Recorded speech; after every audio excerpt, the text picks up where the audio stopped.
Hello and welcome to the show. I am back driving 3 more vehicles till destruction on BeamNG Drive, starting today with the Delta 88. Shares a fairly similar platform to the Regency, they're kind of part of the same mods, and well, the Regency was one of the most spectacular failures we've ever seen in a destruction series. So this has got a lot to live up to. In fact, the Regency is still up in a 4th place on the leaderboard. So the Regency did last a surprisingly long time, despite the entire rear axle falling out on the first lap, and it just kind of bouncing and flapping its way around for that, for the remainder of its journey. This has got a lot to live up to. I have gone for the police spec version. We've seen police cars actually in the past go pretty well. The Grand Marshal police car at Baharama survived a hell of a lot of punishment. Maybe this can also survive a hell of a lot of punishment. I'm not sure. The good thing, we have got bouncy suspension. The wobble-matic suspension that did the Miramar so well is on this car. The bad news is, well, we saw what happened to the similar suspension last time around, or will it live? Oh, something went crunch. It wasn't the radiator, thankfully. I might have done the engine in a little bit. The engine's not the most powerful in this one. The engine... Oh, God, there's more crunching across there. Right, so wobble-matic suspension, I'm pretty sure at the back has all collapsed. Oh, front, I actually need the front wheels on the ground. Okay, that's not the steer. I thought that had a horrible feeling the steering had snapped. We were actually wheeling our way down there. Just wheeling. No hope in hell of steering the car out of the way of that. We have lost the radiator. Now, that's not great news. The radiator gone means we will overheat at some point. Christ, it's so bouncy that I just don't have... I have the wheels just on the ground so little that I can't really steer the car very well. I can't really steer the car particularly well. There we go. Are we going to be fast enough to... We need to go about 60 miles an hour. It's just over 6. Okay, we are going to get a pretty good landing there, actually. Maybe actually a tad too far on the jump. Something... Okay. Oh, we've got problems. We've got big problems. But the whole car is now juddering from something. We've got big problems with the front left wheel. Front left wheel has given up the will to steer. Ow! What the hell was that went crunch at the back again? I don't know. Okay, now the front left doesn't steer, but it is currently fairly straight. If that changes at any point, we're going to have trouble. If that wheel gets locked, it's wobbling, but it is still pointing fairly straight. If that wheel kind of bends underneath the car, I'm not sure this has got the power to really propel itself forward very well, or if it's got the steering, essentially, the extra kind of drag if that wheel gets stuck is going to give this engine some problems, and give the overheating. The overheating is a big concern if we've got to now start working the engine really extra hard. So I'd say please don't, actually. I'd much rather it tore off the front wheel. If we get rid of that front wheel entirely, I'm relatively happy. Oh, okay, car. We got big airtime. We have still got steering. We can get it back on the course. It's still... I mean, of all of the times I've lost a wheel on a car... Oh, well, a front wheel on a car. This is not the worst steering vehicle I've ever driven. We're still more than capable of doing the required 20 miles an hour. We're going to get back. Yes, we are still able to stay on the circuit. Now, mud. Are we going to be able to plough our way through here? Yes. I still am a little bit dubious about what the rocks are going to do to this front wheel now that it's dangling off. We are across there okay. Rear suspension is not having the most fun time it's ever had. Oh, well, this is a... That was a... You fly over there and you hope that is pointing in the right direction. Control is minimal. The car will at times just decide it's going left or it's going right. I'm amazed how lucky we are being so far with how that front wheel is sat. Is, yeah, pretty good go. I mean, technically, according to the damage indicator, it's not actually completely snapped the wheel axle off. It's probably, the wheel axle is in one piece. It's the tie rod essentially that's gone. So it is still sat in there, it's just got nothing controlling the steering aspect of it, if you like. Are we going to be able to go fast enough here to make the jump? Yes, although I've got no control over the steering going on up there. Could have gone worse. Oh no. Oh no, we still do have steering. It could have gone worse, could have gone a lot better. For a second I thought I'd lost both of my wheels. Now, as it is a spin from a jump and so on, I'm allowed to grab reverse for all of this. It's only if we really completely mess up a chicane or whatnot. If I physically can't steer the car through a chicane, that's a different story. We're not allowed to grab reverse because of that. But if it's from a landing of a jump and spinning, then we're allowed to grab reverse to turn around, just to make it a little bit quicker. Oh, that's... we have really got to slow the car down, and it does not change direction very well. We are through again, though. We are through on to yet another lap, towards another lap for the Delta 88. Can't carry much.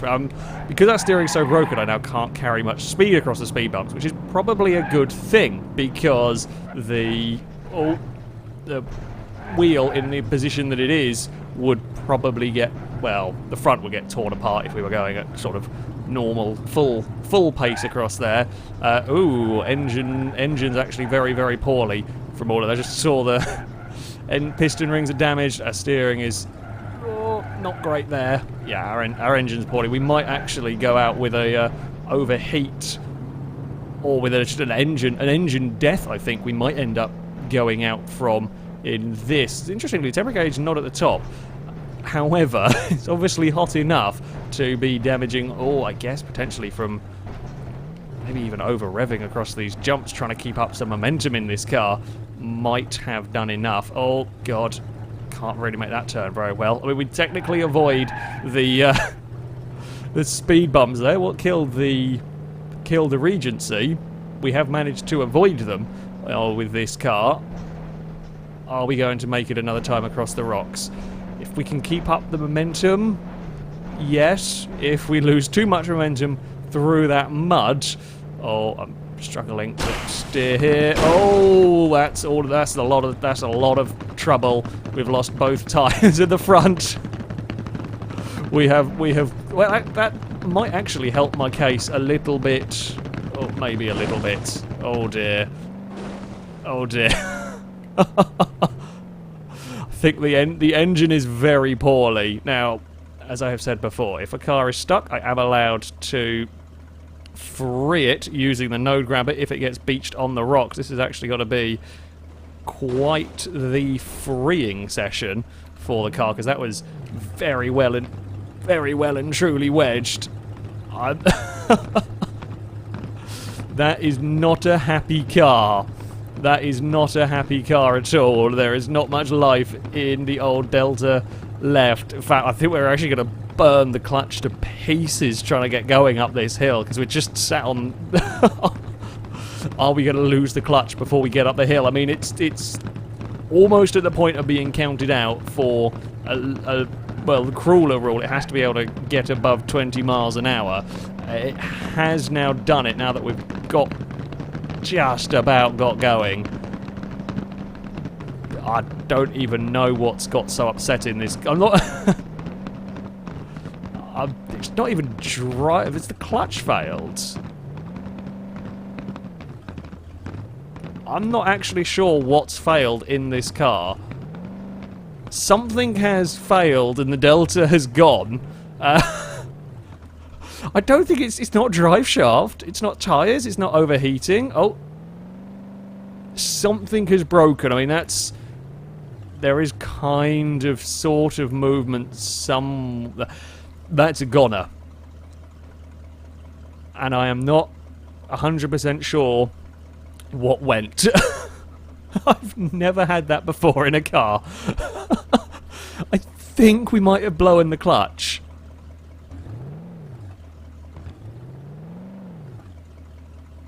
I think that's what I think has gone wrong with it.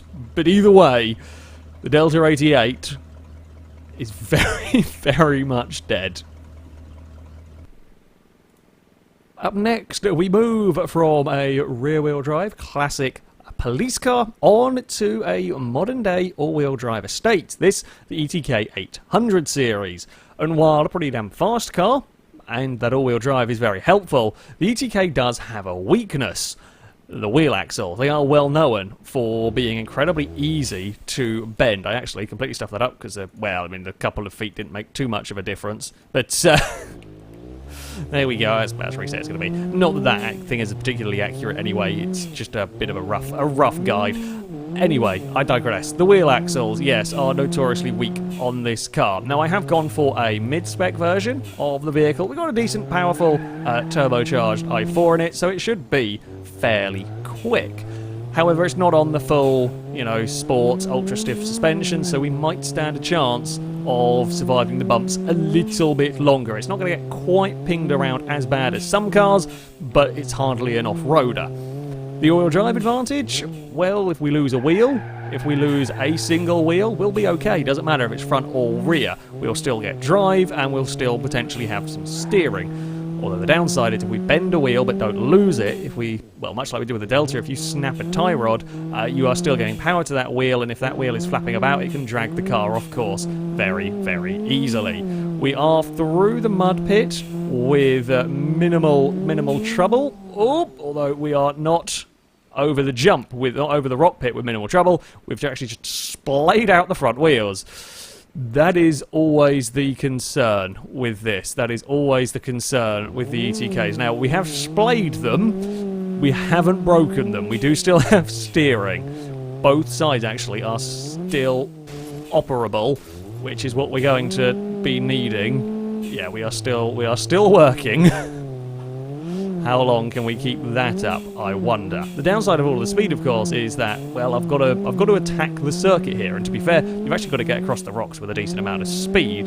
However, it does tend to mean that you're then going quicker, and when you have a crash, it tends to be a big crash. The slow cars get away with smaller crashes, provided they're fast enough to make it across the rocks or the jump that's coming up here. We still need to be able to get about 60 miles an hour out of this car, so we've got to kind of push it, but be aware that the vehicle is likely to pull about and shrug off speed or just take off twisted. That's fairly safe. In all of the ways that could have gone, that was fairly mundane. Have we got some rear wheel damage? I mean, the rear wheels are kind of the less of my concern at the moment. With the damage we've got going on at the front, if we have... Oh, the front's doing very strangely. I think not only are the wheel axles, of course, all horrendously bent, I think... Oh, Muppet. Not only are the rear of the front, all horrendously bent, I think the suspension itself is all horrendously collapsed. I don't have any steering over there. I'm really glad we cleared the boot lid of that wrecked car, because that, I guess, could have probably done some damage if we'd caught it just wrong. Those front wheels are at unhappy angles. How long do we reckon until we're going to lose one properly? To be fair, I kind of would prefer if one of them, although with both of them bent, maybe if we lost one, we'll actually have some real trouble turning. If one wheel was perfect, you kind of don't want the additional one pulling it around, but seeing as none of them are perfect, they kind of counter out each other's brokenness. At least they're bent in opposite ways. Oh. That's a horrible pothole. I think the rear left suspension might have gone. I think we've only got one shock still working on the car. Radiator, perfect. I mean, to be fair, the distance-wise that this has gone is further perhaps than I expected. On a circuit like this is a suspension killer. This is an absolute suspension killer. We've seen it time and time again with cars. Oh, let's get across that. And a car with notoriously weak wheel axles surviving so far so good. So far, so good. It might. Let's not get ahead of ourselves. Let's not get ahead of ourselves here, because things can still go very badly wrong for this sort of car. Like this tends to be a one-hit kill, one big hit, and that will probably break a lot of important things. I've got very little control coming up to that. That looks like we've made things worse for the rear of the car. Steering still functioning. Did we bend? Yep. Okay. The one corner that had a working shock now doesn't have a nicely aligned wheel. That's a big jump. Oh, that's an unfortunate one. It was going so well and then not so well all at once. Oh. That's just a complete engine failure. That is just a complete engine failure, perhaps not helped by the collapsed suspension. As you know, as the front loses its suspension, there's no give there anymore, and you land on the front harder and harder. Maybe that's how we landed on the engine. Maybe we bent the subframe up in such a way. I mean, you can see from underneath, look how buckled. Only one wheel was pointing the way it was supposed to, and that wheel didn't have a tyre. Working suspension. I guess, yeah, we managed to just smash the front up to the point where a heavy landing, I mean, that's not even a big jump, really, not in the grand scheme of things, but that landed hard enough. I think you can actually see the... Now, I don't know whether this is going to let me do it. You can kind of see, I think, where the... Oh, no, never mind. I thought that might be in the top of the shocks. It isn't. Well, it's kind of where the shocks mount to the crossbeam. Can I just bend the body? There might be a way to actually properly... oh, actually, you could... Never mind. You could kind of see in there where that cross support goes. Is bent in a very weird way. Either way, wasn't wheel axles, amazingly, just a complete engine failure. And the final vehicle to go today is the bus. The Wentworth is going to have a try around this circuit. I'm going to be honest, if we make a lap, I'll be amazed. If we can make it onto lap 2 with this, I will be absolutely astounded. You see, the difficulty with a bus is that... Well, the difficulty with any of the heavyweights is, yes, in a crash against a car, a bus is very strong. However, a bus also weighs a lot, and as it takes these jumps, that is a lot of weight, a lot of force that goes through the chassis, through the drive line. It is the drive shaft that I am concerned about here. It is the drive shaft that is potentially the big problem. Now, this track is different to previous destruction circuits. Oh, it's also very long and not very easy to get through the gates with any sort of speed. Yeah, this track, while there are a couple of nasty jumps, this is more about rattling. This is more about bouncing across multiple smaller jumps. So maybe this will survive a little better. Plus, we never saw what the bus did at the likes of the Baja Rama circuit. I fear, much like where we saw the 800 series go out, this may well get into grief at that section. And if not there, the big jump down the back straight. If we make it to that big jump down the back straight, that is potentially a troublesome area. But let's wait and see. We've got through the first part relatively unscathed. Into the mud. Now, if we can keep up that momentum through there, we're going to clonk the front of the bus on the ground a little bit. I don't actually know what gear I want. Third gear across here, across the rocks for the first time. It's pretty good, actually. We weren't really going fast enough to get airborne. That's okay. We tore off a little bit of bodywork at the back, but that's not too much of a problem. Oh! That's what I feared. That is exactly what I feared, and it is exactly what it's done. We couldn't jump far enough, and it has landed on... In fact, this would be better with a front engine. It's that back getting caught. I mean, the front was hit pretty hard on the ground there as well. You can see actually how much the front of the bus is bowed from that impact. So the front hits the ground, and then the back gets ploughed into those. And it's just torn the back of the bus apart in there. Well, not only did we lose the drive shaft, we also lost the engine for good as well. So that's a twofer. That is a twofer right there. Damn, I kind of hoped that might have got to the back jump. I thought it might clear that one there okay, because that's not really that big of a jump, but that's when you're in cars. When you're in a bus, it does make a big difference. Well, that's that's definitely the shortest lived vehicle we have seen so far. So on to the leaderboard, and the Delta 88 would go the furthest of the day and would put itself up into 4th place. It actually goes further than the Regency. You will notice though, the distance indicated on that car was very wonky. Now it's not a massively accurate measure when it comes to this series, but for some reason the Deltas was a lot more out of measure than everybody else's. I'm still, measuring the point at which the car breaks down. The miles is just a rough a rough thing to show. The Delta, yeah, went further than the Regency. I presume it was the clutch in the end that saw the car go out, but I'm still not 100% sure. The 800 series, that would go into a 7th place. It does go a fraction further than the Pizima. The Pizima, basically the wheel axle failed on the first of the jumps, and it kind of rolled its way along. The I-series did make it to the second jump where the landing took the engine out. The bus, well, that goes, unsurprisingly, at the bottom, not even making it a mile on its first lap with the engine and drive shaft failure.